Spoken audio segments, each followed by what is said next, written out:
Ahead of the 20th anniversary of the September 11th attacks, President Biden announcing the final chapter of America's longest war. Last night in Kabul, the United States ended 20 years of war in Afghanistan. America went to war in the aftermath of 9/11. Back then, the mission in Afghanistan was clear. The Taliban allowed bin Laden and al-Qaeda to live and operate there with impunity. But less than 2 years after the 9/11 attacks, the Bush administration turned its attention to Iraq, claiming a threat of weapons of mass destruction there.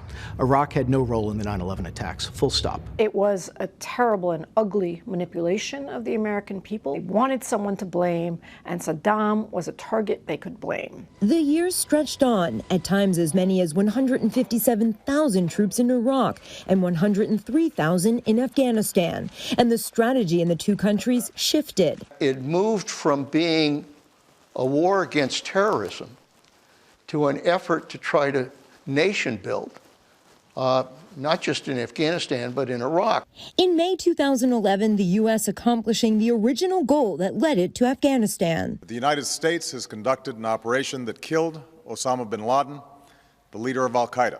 But there would still be 10 more years of war. So the morning that we woke up to the news that Osama bin Laden had been killed in Pakistan, that news led off the meeting, and then it was immediately business as usual. I think that's the moment that we realized how divorced we were from that reason for being there. The war in Afghanistan costing the U.S. more than $800 billion. The human toll, more than 2,300 U.S. service members killed. In Iraq, more than $750 billion spent, and nearly 4,500 American military casualties. And now, 20 years after the tragedy of 9/11, a time to reflect on all that has been lost on that day and over 2 decades of war. 9/11 was a tremendous tragedy, but in many ways, the wars that resulted from it are greater tragedies that killed more Americans and certainly many more people. I think time will tell. I hope they died for something greater. You know, while we were there, I think that a lot of folks actually did make a difference. Some folks got an education that they might not have gotten. Some folks had access to health care that they might not have gotten. If everyone